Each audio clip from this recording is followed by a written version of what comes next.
Hey, good brothers and good sisters. It's your friendly neighborhood toy guy again, back with another Real Talk. Coming to you from a state of emergency. My province, I guess it's a province of emergency. Province of Ontario here in Canada. We're back under some severe restrictions, so coming to you from my backyard and my prickly pal in behind me here.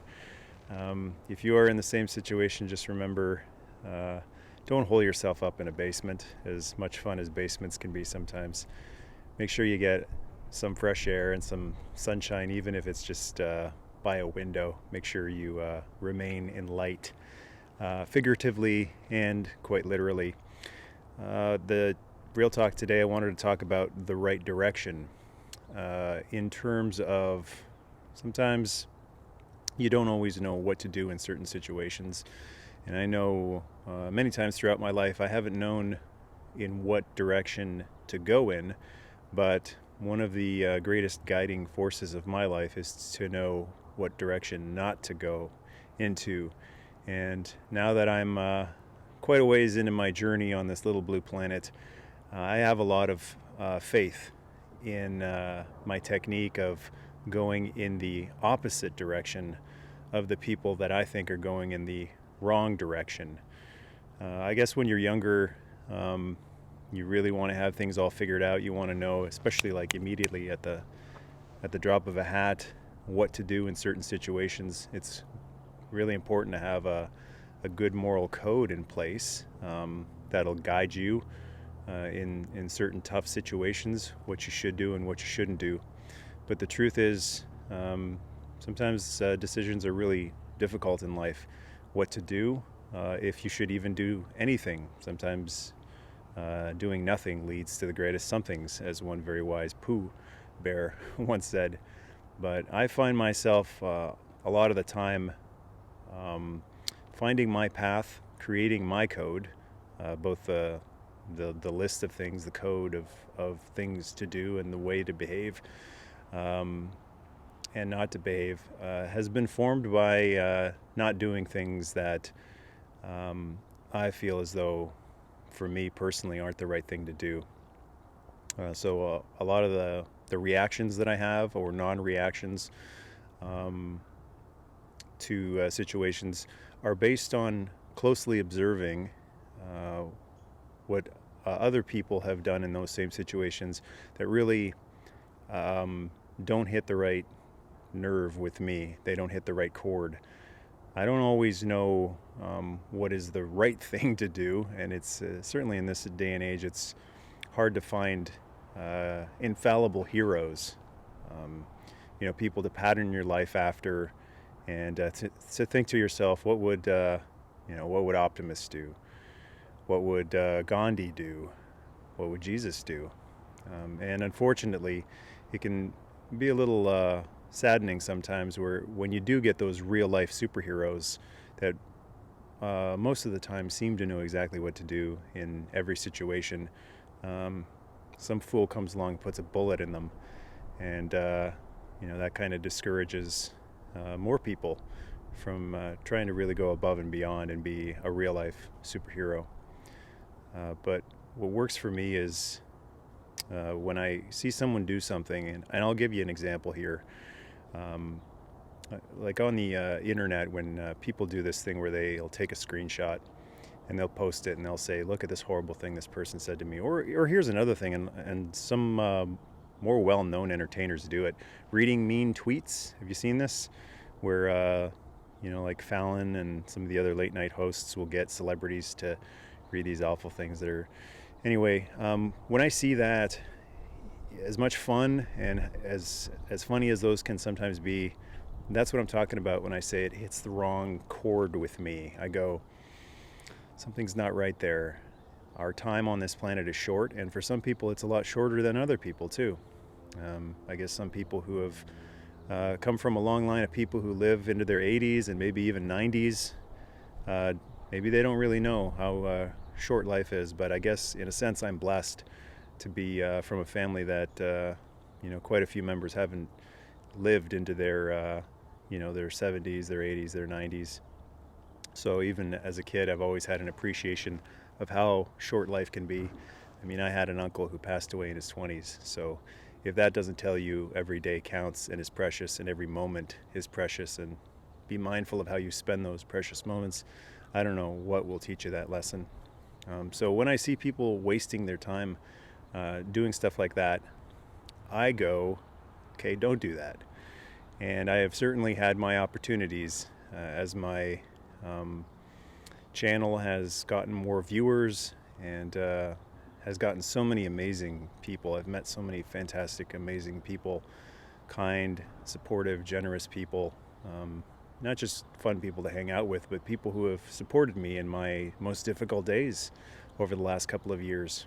Even though I've been blessed to meet all those people through the channel, there are a couple of people who have also shown up, and they are the wrong direction people. And I've learned from them as well. Those people, they can have one effect on you or another, and I think it's healthy to try to find some value in everything in life. Some lesson, try to use challenges to strengthen you instead of make you feel like you just barely survived that and now you've come out of it injured and damaged and ruined and crippled. I think it's better to not just endure challenges and survive them, but conquer them like a tough workout and come out of it feeling like that just made me stronger. So those people, those frustrating people, they can make you feel tired and drained, or they can make you feel like, hey, thanks for pointing me in the right direction. Even though they're not actually literally doing that, they're pointing that way, and I'm saying, thank you. Now I know that's the way to go because you're pointing over there.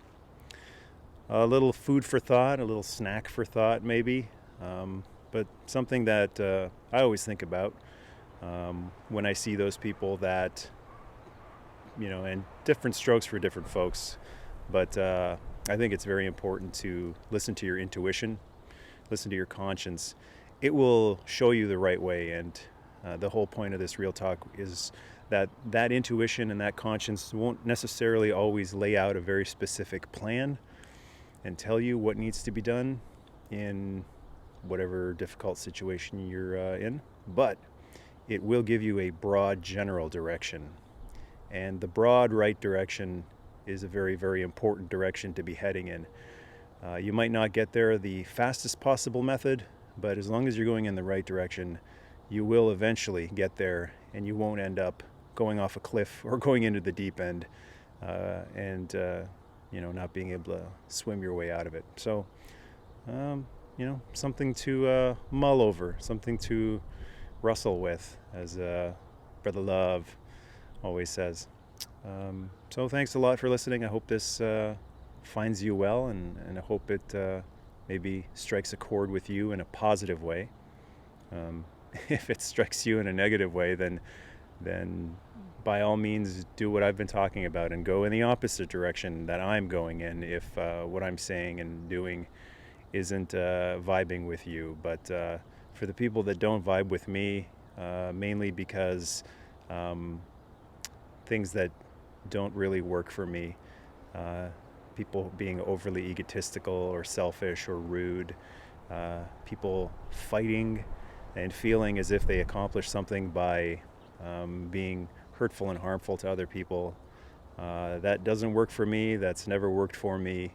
And for that type of behavior, it is just constant reassurance to me to not do that, because something deep within me says that is really awful, ugly, horrible behavior, and just keep on going in the opposite direction, and that makes me happy. That makes me feel good. So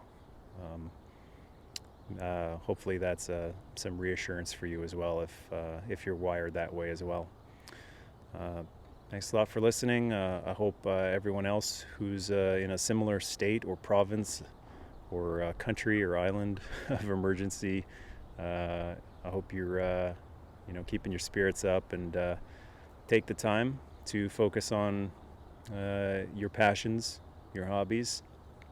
Remember that I guess you need them now more than ever, for the same reasons you got into that stuff in the first place. This is exactly the type of situation why you got into it in the first place, and you will find strength and happiness and joy and inspiration in those hobbies and in those passions. And just like before, don't let anybody steal your joy, because those people, those folks going in the wrong direction, they don't care. They'll do everything in their power to steal other people's joy and make their day even harder than it is.